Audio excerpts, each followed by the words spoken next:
Good morning, everyone, and welcome to our webinar. My name is Omita Jagannath, and I'm the Customer Service Officer from the Business Development and Communications Department at the NTA. Today's session is a part of a two-part discussion surrounding the subject of TVET in the digitalized era. Today, part one is focused on TVET in agriculture, which we will hope to promote the opportunities of digitalized skills training, operation, employment, and entrepreneurship in the agricultural sector through partnership. We have the esteemed pleasure of introducing our panelists for today's session, Ms. Awesome Stephen, Agricultural Officer 2, from the Extension Training and Information Services Division of the Ministry of Agriculture, Land and Fisheries. With us, we have Ms. Lorraine Williams, Managing Director and Founder of Green Market Farms Limited. Thank you both for joining us this morning.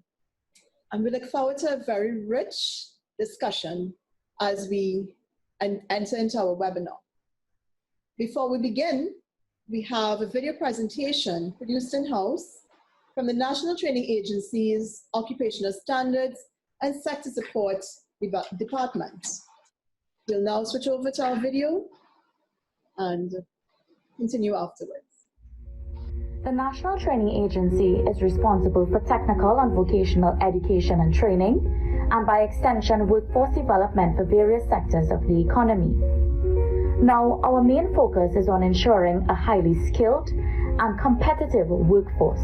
So in order to achieve this, the Occupational Standards and Sector Support Department of the NTA develops industry-based occupational standards. We say industry-based because we partner with industry to develop the occupational standards. It is therefore the industry or the employer who identifies what are those skills and knowledge a worker or an employee should have, which is then captured in the occupational standards. It is here that we see that the occupational standards therefore form the essential link between the workforce employment requirements and human resource development, thus playing a critical role to ensure a workforce that meets labor market needs. To develop this partnership with industry, the NTA establishes sector advisory committees for the different sectors. In fact, we recently re-established the Agriculture Sector Advisory Committee in May of 2019. Now, this Sector Advisory Committee comprises of professionals, experts, and industry representatives from the agriculture sector. Here, we see that the partnership with industry is therefore vital in ensuring the validity and reliability of the occupational standards. So as part of our process, the occupational standard is developed by working with a team of industry experts, referred to as the lead body. Then a review is conducted whereby the technical content of the occupational standard is ratified. The Agriculture Sector Advisory Committee then verifies the occupational standard and provides industry endorsement. Therefore, this certifies that current employees and prospective employees meet the requirements of the workplace. Once the National Occupational Standard is developed, it is then submitted to CANTA, which is the Caribbean Association of National Training Agencies, and CARICOM for regional approval. Here, we can see that there are a number of national occupational standards and regional occupational standards developed for the agriculture sector. These are approved and available for use by the public, and all occupational standards are made available on the NTA's website at www.ntatt.org. Now, let's say you're interested in training opportunities for the agriculture sector. These can be accessed at NTA-approved centers offering the Trinidad and Tobago National Vocational Qualification and the Caribbean Vocational Qualification for programs focusing on crop production, agro-food processing, amenity horticulture, inland aquaculture operations with focus on tilapia production, and aquaculture grow-out operations. Fundamentally, we see that the occupational standards form the basis for skills development and ensures a workforce that is both competent and certified at a national and regional level, thus contributing to the growth and development of sectors and ultimately enhancing overall national economic diversification for Trinidad and Tobago.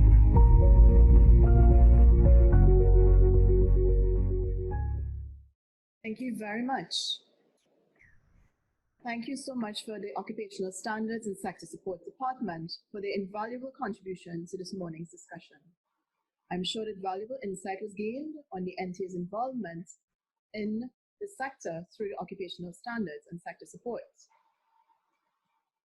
We will now discuss with one of our presenters who has a presentation for us to share today.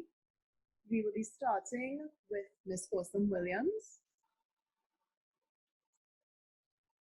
One second. All right, we'll be starting with Ms. Awesome Stephen, Agricultural Officer, Extension Training and Information Services Division, who I believe has a presentation, and she's going to be sharing her screen with us shortly. Good morning, Ms. Stephen. Good morning. So, once again, I'll hand you over to her.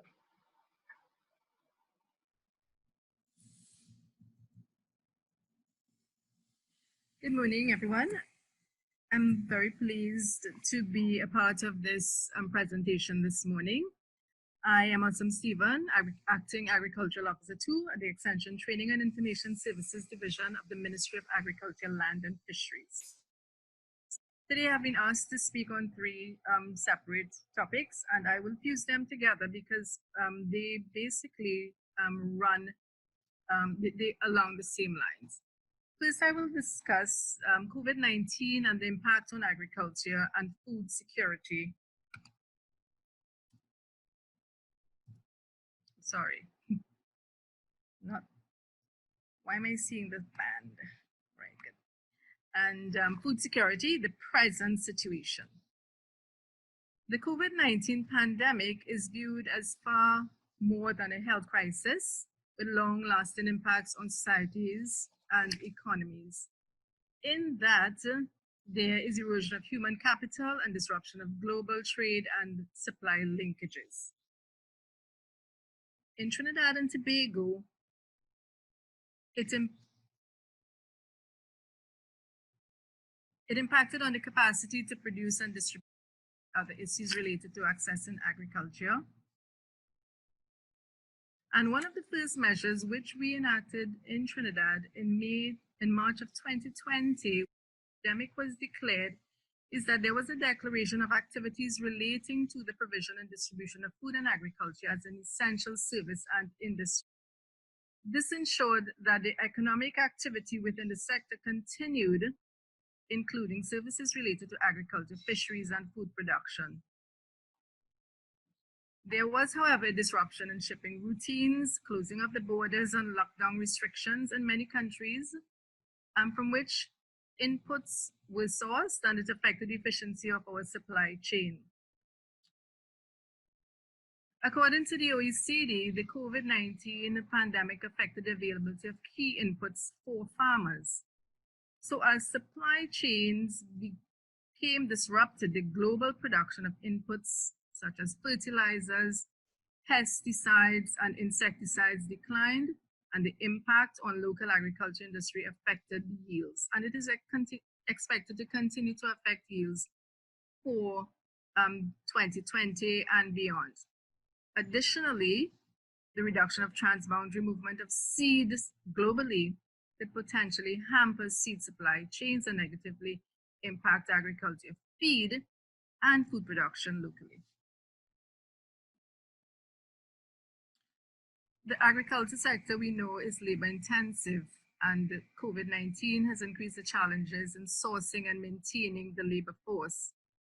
So the sector is really highly vulnerable, and the negative impacts would spread, and there will be additional difficulties in distribution costs in that companies and producers will have to put in place health and safety measures due to the COVID-19 guidelines, and this will impact production costs as well. The agriculture value chain has also undergone changes in the levels of demand, in that there have been considerable job losses and unemployment throughout the economy, and the demand for food has fallen due to decrease in income and purchasing power. Additionally, the closure of restaurants and the reduction in purchases at household and institutional levels has also influenced the demand for agricultural produce. There has been a concurrent shift in the demand for certain agricultural produce, and there is expected to be a thrust towards local consumption, where persons would be focusing more on staples and local produce as opposed to importing imported foods. And this has been demonstrated also that the government is making a conscious effort in trying to propel the population towards this in its 2021 budget statements, where many food items are considered to be luxury items and will attract a higher cost and thereby discourage consumption to a large extent. The COVID-19 pandemic has also affected logistical and transportation of goods globally. We find that there has been very early in the pandemic, perishable commodities would have been affected, and there was a provision put in place by the Ministry for storage facilities and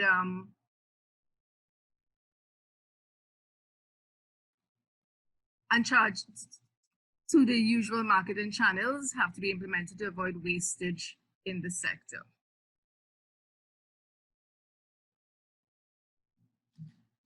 So moving forward, in order to mitigate the possible adverse effects of the pandemic on the agricultural sector, it is an ongoing thing, and there has been an early response by the government to address this and in order to ensure food security, and this is a critical issue. So we would have seen that in the budget statement there was effort of launching agricultural stimulus packages, which is geared towards a rapid expansion in production and marketing of local produce, and we expect that we will be launching these initiatives in the near future.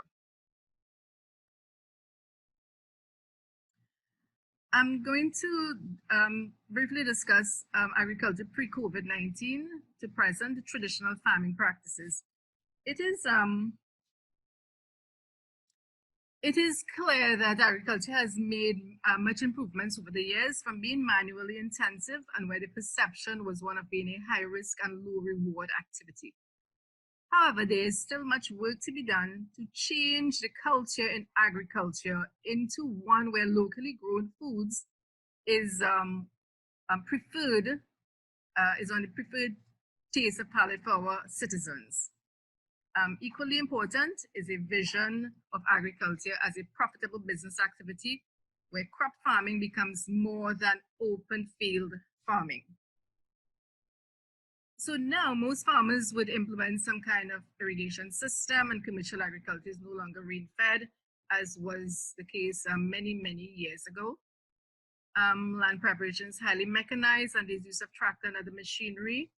No longer manual labor is used for preparing fields.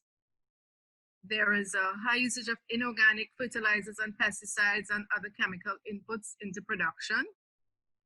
However, harvesting of crops is still highly reliant on manual labor, and there is still inadequate and value added to products. Or I should say insufficient, really.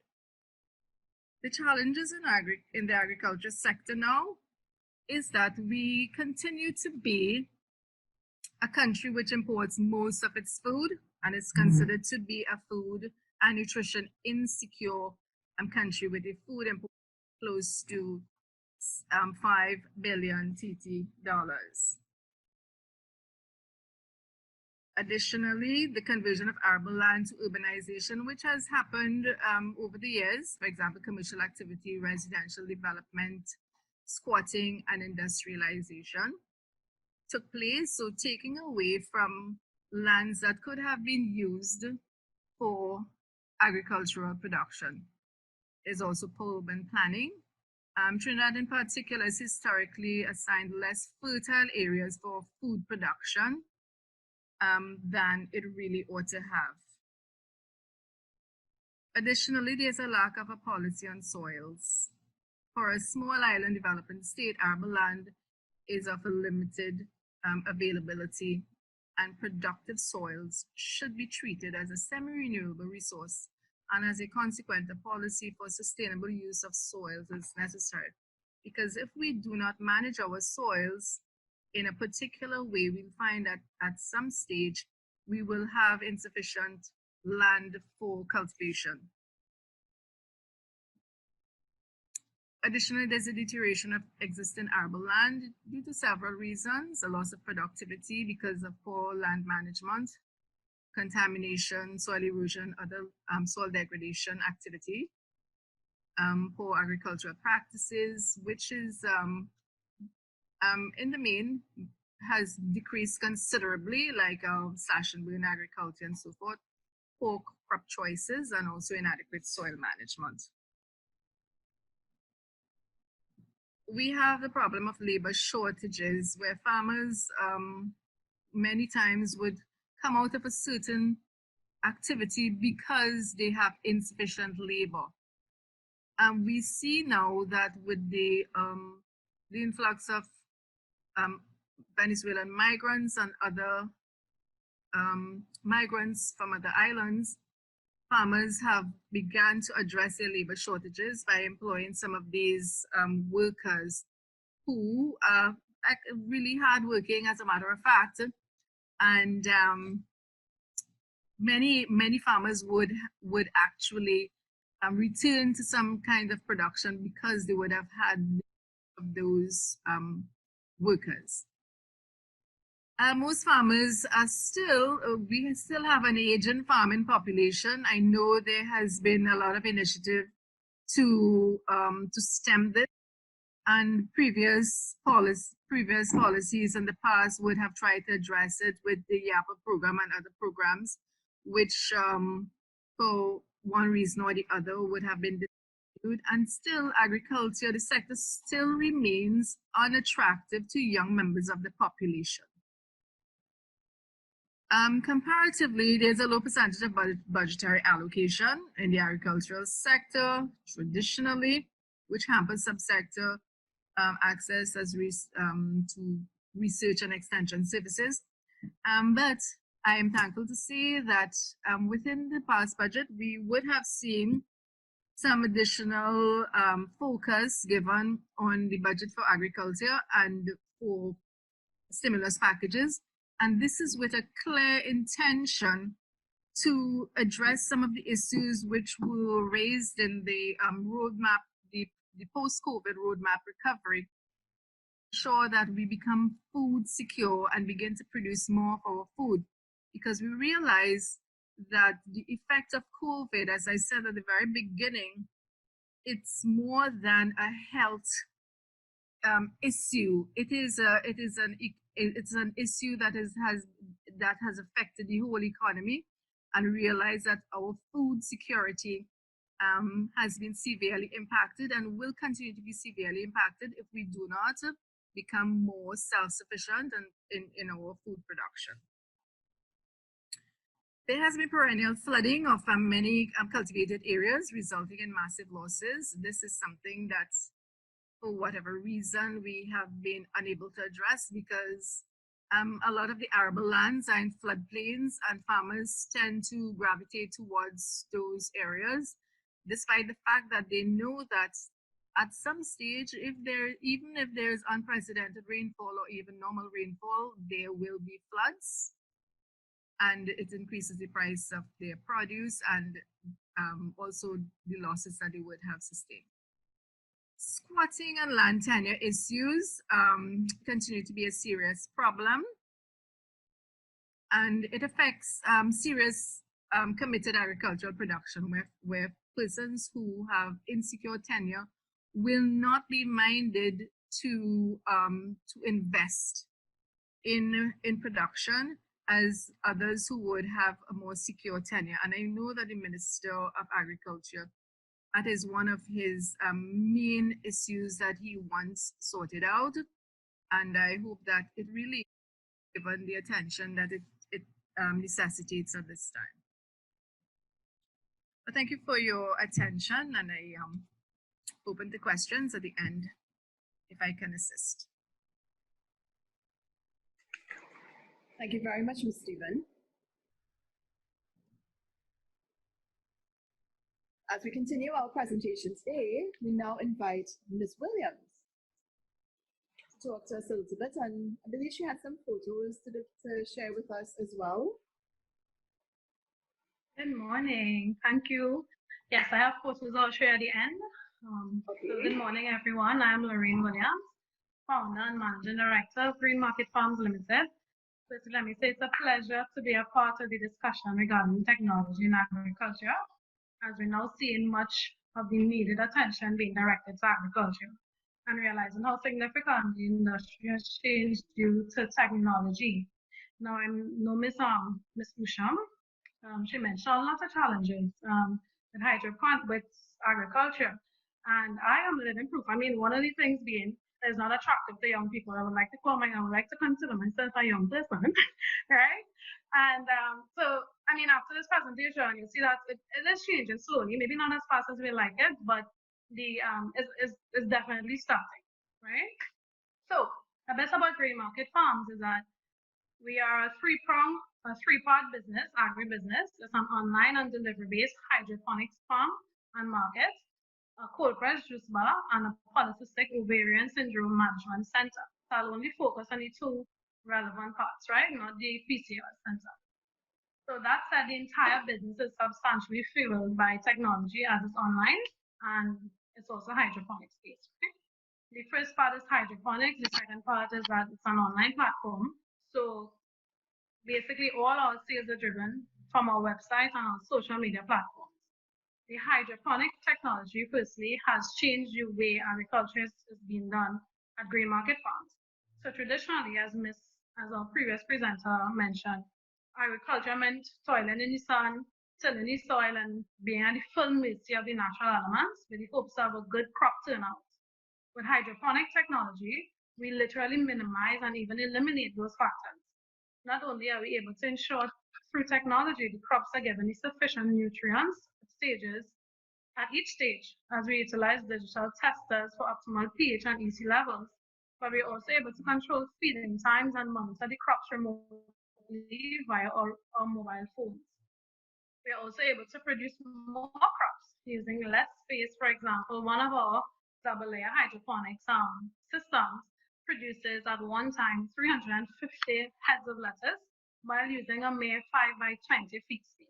But my personal favorite is that we don't have, we literally spend no time in the sun or toiling or in the dirt, right? Because most of the planting actually happens inside, and we simply go outside and drop it in the system. So that's, of course, my favorite. The juice bar aspect is the juice bar aspect of the business also uses agro produce. Sorry about that. Also uses the agro produce. Y'all would have heard a sound that is coming on the website. 1 second. Sorry about that. That's all right, Ms. Williams. We just see digital technology and working. Yes, and we understand that yes. You've allocated some time to share with us today, so we understand. I'll show you all the website and on and the operations shortly. So the juice bar aspect of the business also utilizes the same agro produce, and I actually use about 65%, we grow 65% of the ingredients The rest are outsourced from local farmers, and of course, some are imported, as she mentioned as well. Like for instance, the beets, we don't grow beets enough on a large scale. I do grow some hydroponically, but it's not enough based on my consumption. So if we can have more beet farmers, that'd be great, right, locally. So the juice bar aspect uses the agro produce, which is processed using a cold press technology as well. Again, technology. Not only does it provide another use for the produce, but it eliminates the waste, as the produce that is not sold in the natural form is further processed for value-added products and frozen. So they last up to 6 months, and so that will address the wastage in the industry as well. So those aspects I just mentioned covers the production aspect of the business. However, we are even more reliant on technology in bringing produce and our products to the market, as we are strictly online based. Our physical location is literally only for manufacturing, as our sales are driven strictly via our websites and our social media pages, Instagram specifically. Right? So without technology, our sales will be significantly less. Right? I'll show you the website after. And well, I won't go into the social media pages for the website, but customers could literally sit in the comfort of their homes and shop for agri-produce, literally go to the market online and have produce delivered home to them. Produce, juices, whatever products we have there as well. And all this is powered by technology. Now, COVID, we were online before COVID, but COVID, I must admit, placed a spotlight on the business as it now deemed as a. So first movers like us, I'm sure, benefited from or had first-hand experience the benefit that technology lends to agriculture. The stage now became even broader with the spotlight on it, and everybody was now shopping online and wanting their stuff delivered to them because they didn't want to come outside in light of COVID. So technology, there we see the benefits of technology. So in closing though, I'd just like to thank, before I show you all the pictures, let me just thank the National Training Agency. This is a great initiative that you all are doing. It's starting the conversation, it's addressing some of the issues that agriculture face and bringing awareness to technology in agriculture and how this initiative, I'm sure, will attract more young people. And thank you as well for allowing me to partner with you and in exploring the endless possibilities that agriculture has with technology. So I'll just show you the website.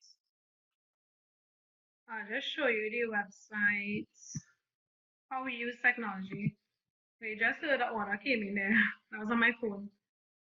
Right, so let me just show you.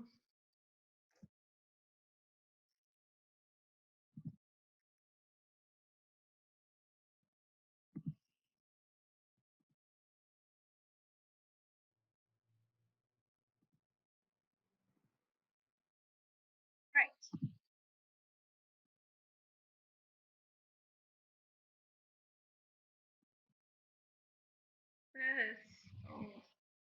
Y'all can see my screen, right?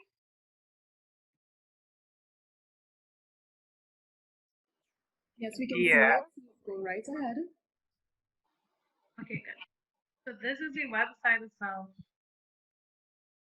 Right, so we have the COVID notifications coming up on slow. This is the website. We have contactless delivery, veggie boxes, subscription there. This is and assessments, dietary and medical assessments, right? Customers, so yeah, it's literally a market. Customers could go online, they simply click order now, and it takes them to this page. There you can order all your foods here as well, and it just says, and the sound you just heard is what I receive when a customer clicks order now. Right, just to show you as well some of the quality of the produce that you get, like your previous presenter mentioned some of the problems you have with traditional agriculture. We do not have that problem with hydroponics. It's a more controlled environment. Thanks to technology as well. It's very efficient. Uses less water as well. And the quality of the produce is significantly better. So this is just a snapshot of a cross section of the of some of our lettuce. Right. These are lettuce that's 2 weeks of 2 weeks maturity. There's another type of lettuce. We have varieties of lettuce as well. This is also 2 weeks 2-week-old lettuce. So these size of it already. This is a 3-week lettuce. I think we're still seeing the screen with your website. Ms. Williams, I believe we're still seeing the screen with your website. Let me one second. That's okay. You can switch and share with us again. Yeah. Right. What screen are you seeing now? Am I in the correct screen now? Yes, we're seeing your logo. So I know you have a series of photos to share with us. Yes, wow, I was just showing you all the quality of the produce, right? With hydroponics. Amazing. Yeah. The quality of the produce with hydroponics. Yeah, this is a 2-week. These are 2-week-old lettuce here with hydroponics. So I mean, with technology, it does technology. What this is possible with technology. It eliminates the problem of being labor intensive. It eliminates the problem of flooding because it's not in the soil. It eliminates the problem of the quality of the produce because the nutrients are evenly distributed. It eliminates the problem for soil, the poor soil usage because we're not using soil, you know. So these are just some of these are another type of lettuce here. Again, 2 weeks old, 3 weeks old. These are some pactured 2 weeks old. You see the quality of it, and there's actually no chemical pesticide as well. So, I mean, technology has been good to agriculture. And this is, I mentioned the juice bar part of the business. So there's also less wastage because we're able to use the produce that are not sold in the markets, in traditional markets, or to persons just desirous of the prime products like these and preserve them. So we have literally no wastage. So this is just one of our graphics for our contactless delivery, showing how we use technology as well. Infographics, so you can go to the website or and have it delivered to you. All this is powered by technology as well. Yeah.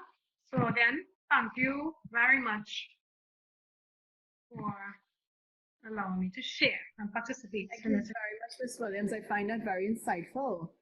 And from the presentations of both yourself and Ms. Stephen, you've kind of covered some of the topics we want to talk about today.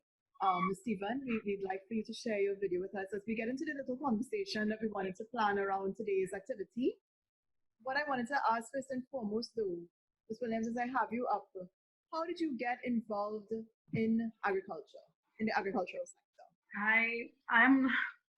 My mom was a farmer as well, but she did traditional farming. I liked the idea of growing my own food, but I detested digging in the dirt. Right?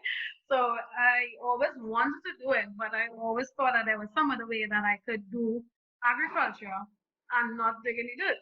And the technology. Yeah, technology somehow. With the universe just conspired, and I came across hydroponics years ago, and I researched it. When I saw the name hydroponics, I wondered what it was, and there was a little picture with a tomato plant hanging upside down. And I started Googling it, and it changed the direction of my life after that. Because you realize that hydroponics is happening, it's not new, it's happening in other parts of the world where the land is not as arable. And then I did a 3-day course with Ministry of Food Production some years ago in Pinal, where I did the basic level of hydroponics. And since then, it was just enough to give me the concept of hydroponics. And since then, I just started teaching myself like what works online. And I started teaching myself and playing around with hydroponics until eventually started investing. Yes, here we are. And yeah. So the business actually, me getting into it on this scale as well, I actually did it as my practicum, completing the MBA. I did a finance MBA, finance specialized MBA, but was always so very interested in agriculture. And it was at the end of my master's that I actually launched the business. After the and doing the survey and all that. I mean, it piqued a lot of interest. At the time, hydroponics wasn't as popular in Trinidad, but I was crazy about it. So that's how I essentially got into hydroponics. Wonderful. What about you, Ms. Stephen? Would you like to share with us how you got involved in the agricultural sector?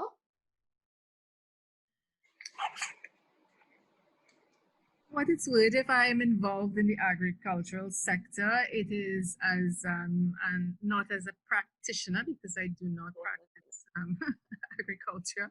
I teach. I have I attained my first degree in agriculture in many years ago, and then I became an agricultural officer in the ministry in 1994, and I I've continued to work there, but I've since done many other things, but I'm still in the Ministry of Agriculture.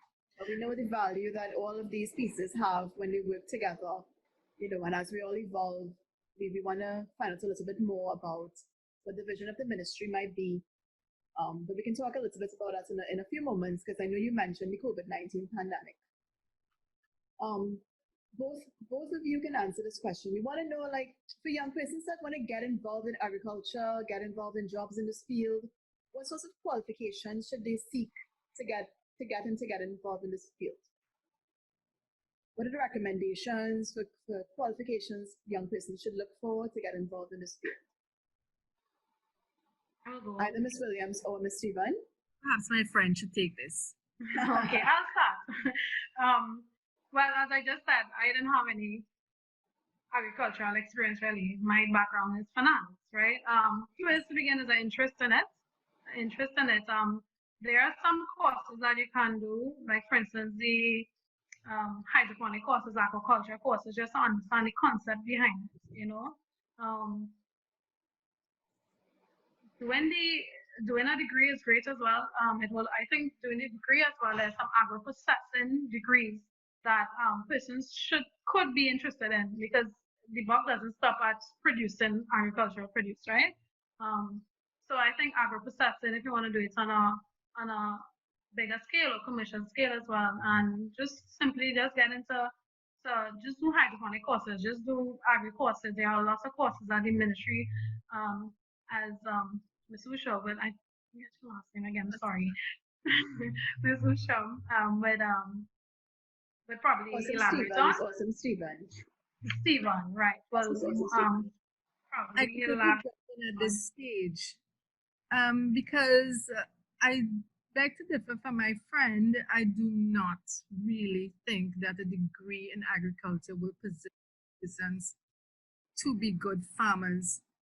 It is a culture kind of thing, and persons who many surveys done who would have done a degree in agriculture are generally not actual practitioners.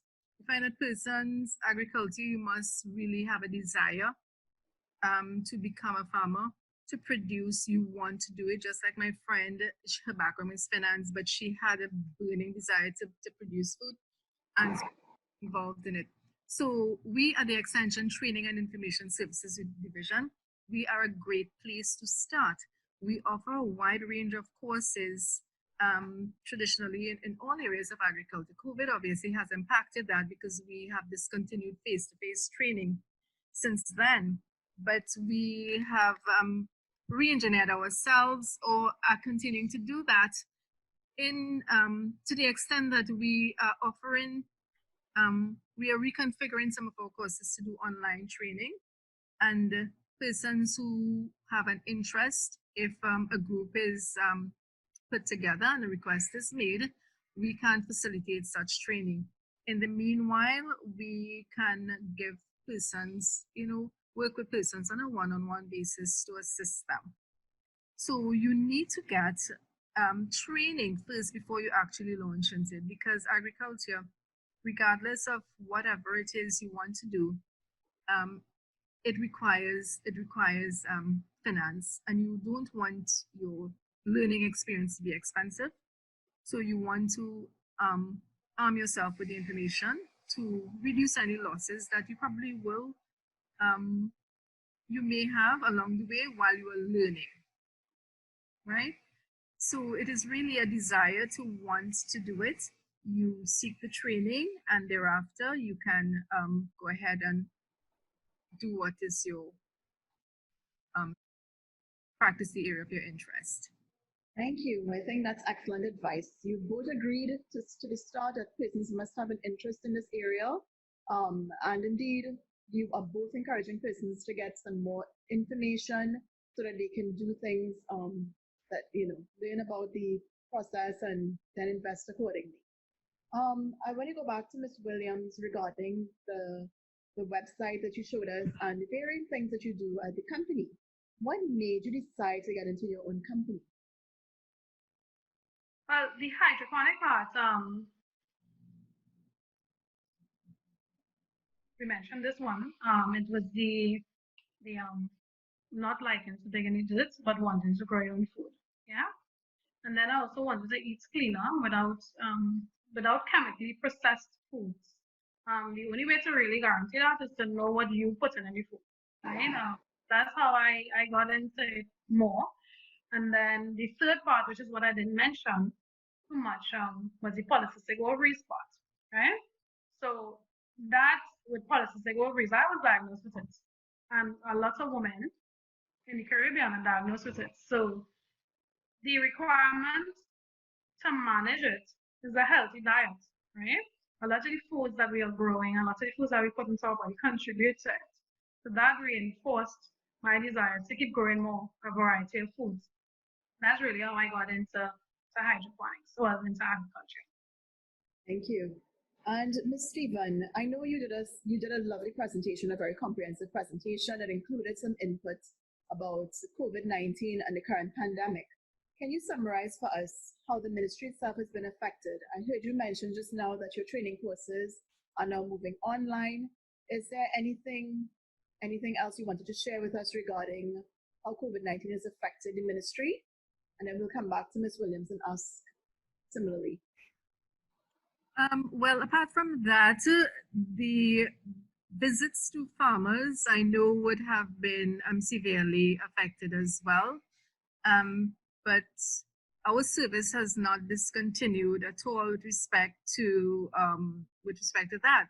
Additionally, we find that because we were designated an essential service at the very beginning, production was not adversely impacted because of COVID, because it was realized that we must continue to produce food, and all the COVID guidelines, which impacted the entire society, are the same things that have been impacting us. So it's nothing considerably different, except the way that we bring, that is what would have been affected. What it is we would have done, Extension Division, we would have launched a Facebook page in March of this year.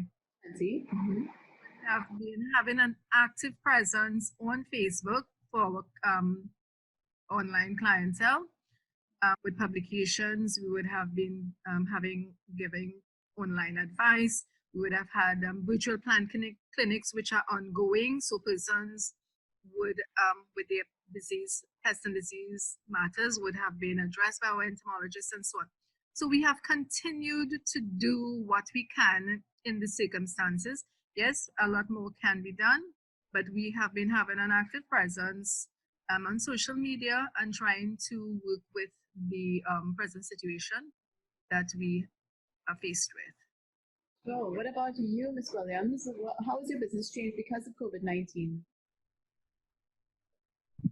If in any way at all. COVID, you hear me now? Yes, I am. COVID actually had a positive effect on my business. Because of the need for social distancing and persons needing to shop online and not be in contact with anyone, the platform was already there before COVID started. So it just put the spotlight on the business and accelerated the growth of it. Wonderful.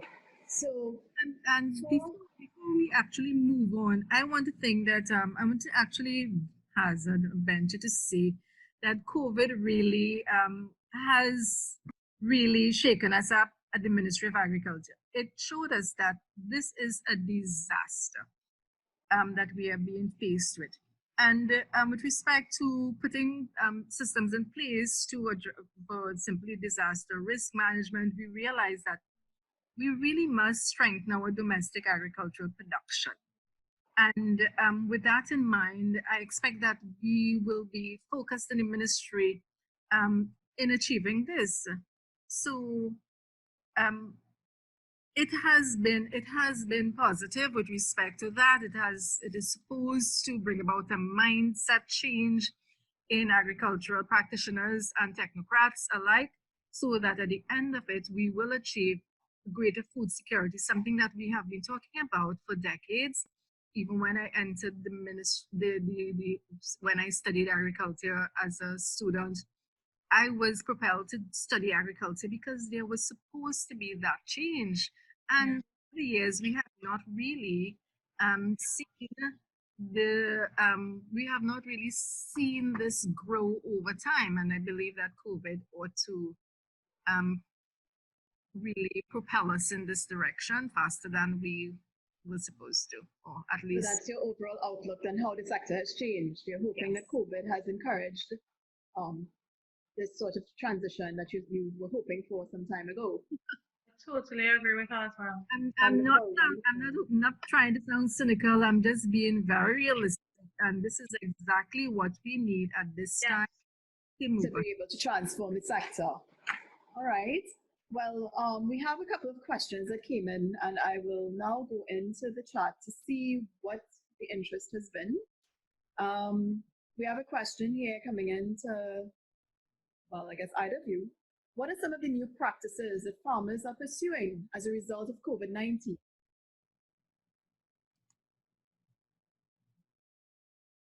Steven, do you have this one? Or? My friend who's a farmer, perhaps. Farmers, the practices that farmers would have, it's not anything that is unique to the farming population. It's that would have been promulgated by the Ministry of Health and so forth. All of the sanitizing, they probably will have more with respect to the handling of their produce and so forth. You know, new things specific to the farmers as such, right? So they will have to put systems in place for the washing and sanitizing and handling of their produce and so forth. All right. Ms. Williams, is there anything that you might know of particularly that speaks to this particular question? If there are any new practices? Right, in addition to Mrs. Stevens' point, which is accurate, what has changed for farmers is how they get their produce to the customers. People are a lot more hesitant now to congregate, obviously, so at the market. So sales did slow down for some farmers. So what changed for farmers was getting it, the avenues that they got their produce sold. Okay, all right. We have another question. If someone wants to get involved in hydroponics, what's the investment cost to start growing short crops on a half-acre backyard? The approximate investment, if you can speak to that. Right, acre is a backyard. That's a large backyard. Half an acre. So that's a large backyard, right? So I'm thinking that the person meant a half lot backyard. So but whether the person meant that or not, just to give some perspective, say if it's a half lot backyard, based on how the land, the condition of the land, if it needs to be flattened or if it needs to be prepared, meaning cleared. We've lost you for a moment. Let's hope you come back. Okay, Ms. Williams, seems that your bandwidth is giving us a little bit of a challenge. So until we get you back, I have another question that may be addressed by Ms. Steven. Ms. Steven? Someone's asking. Of the grass, right? And I could run you to about 40,000 approximately. Okay, we lost you for a moment there, so I'm hoping that we didn't miss too much of what you were saying. Something about Okay. $40,000. Yes. All right. So I was saying, for like a half lot, right? Yes. A half lot, based on how the condition of the land. If you need to clear the grass, or if there is grass, right? Clear the grass. It could cost you roughly $40,000 to start. But the most expensive part will be if you're using the type of system you're using. Like for instance, we use 4-inch PVC pipes. So that can run up your cost. But the startup cost for hydroponics is usually a little high, but you make the money back in no time, because after that investment is just nutrients that you're buying and seedlings. Okay, wonderful. Ms. Stephen, we have a question here where someone's asking about the current incentives in place to encourage young persons into the farming industry. Is there a response that you can provide?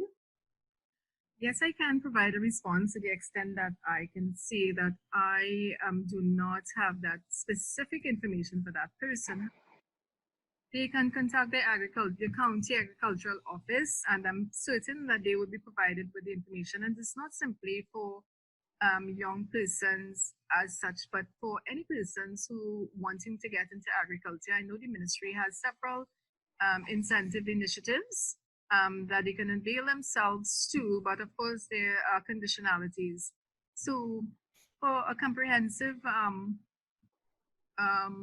answer on that, the person can contact the agricultural office, the county agricultural office, and they will be provided all the necessary information.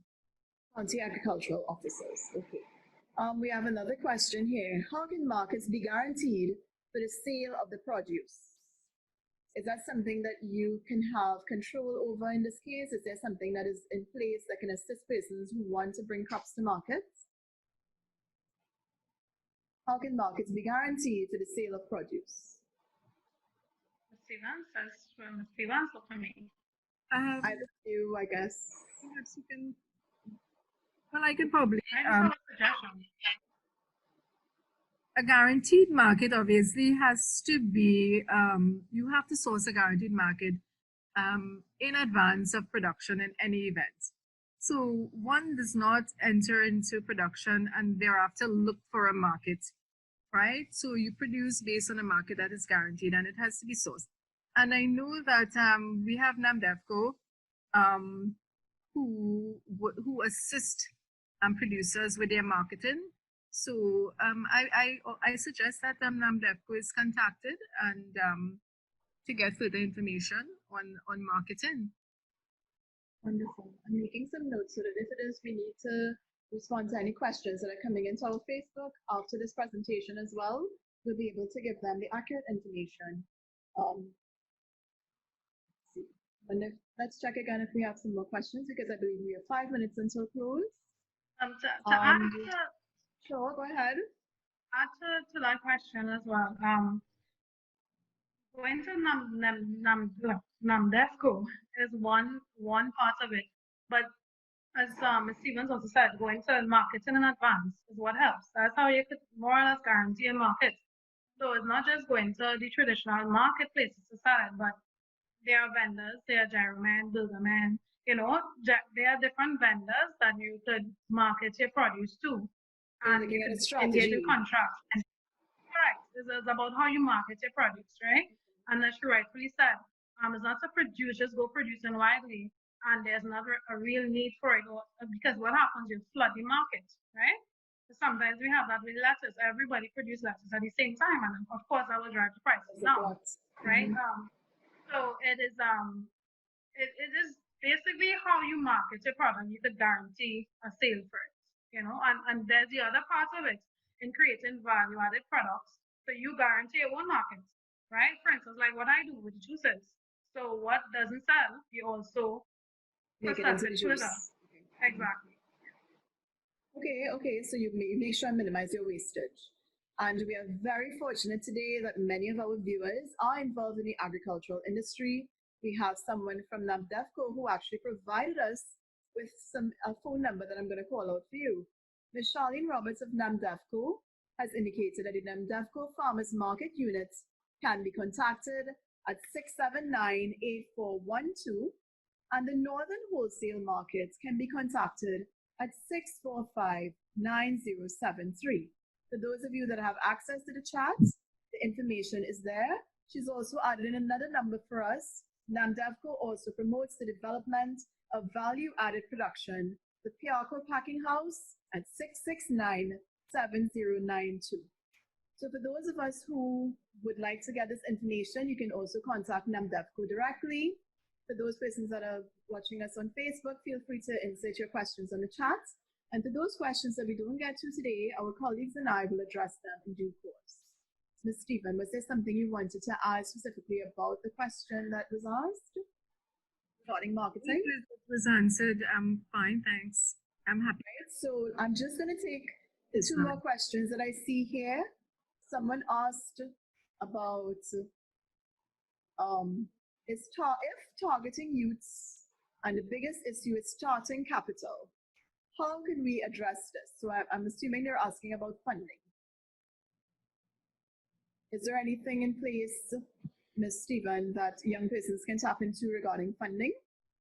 I can't speak to that specifically at this time. Because there would have been several initiatives with respect to youth in agriculture and to various levels of success. But I'm not certain that there is any policy in place specifically for youth in agriculture at this time. I stand to be corrected, but I'm not certain that there is. Okay. All right. So I think that we will now be heading to a close. We've had a very rich discussion this morning, a lot of valuable insight, and we want to thank you so much, Ms. Williams and Ms. Stephen. Thank you so much for taking the time to share your knowledge and your invaluable contribution this morning. And we want to hope that a lot of persons get involved and get incentive, get interested into getting involved in technology in agriculture. Ladies and gentlemen, unfortunately, this brings us to the end of today's discussion. And we appreciated all the contributions we had this morning. Ms. Williams and Ms. Stephen, it was an honor to be able to take you through the discussion. And I'm sure that your words will resonate and inspire many persons to, consider this sector because they're now more involved, they're more informed about the factors involved. Ms. Jagannath. Yes. Let me just stick in here quickly as I say one person to be involved in the sector. Yeah. There will be soon more employment opportunities at green market farms. So that's a good opportunity for persons to get into the field, get their feet wet, So wonderful. Would you like to remind us of what your social media pages are so persons can check you there? Green Market Farms. Green Market Farms, both wonderful. Facebook and Instagram. Wonderful, wonderful. So once again, we thank you guys for your contributions today. Ladies and gentlemen, this was only part one, so please stay tuned to the NTA social media platforms, and we'll let you know when parts will be hosted. We will be airing this session again on YouTube, but you can always replay it on Facebook. And we continue the topic next time of TVET in the digital era, focused on NTA services and the new normal. Stay tuned. Please remember to continue to stay safe, wear your masks, and adhere to the current social restrictions as we continue to slow the spread of COVID-19. Take care, everybody, and God bless. Take care.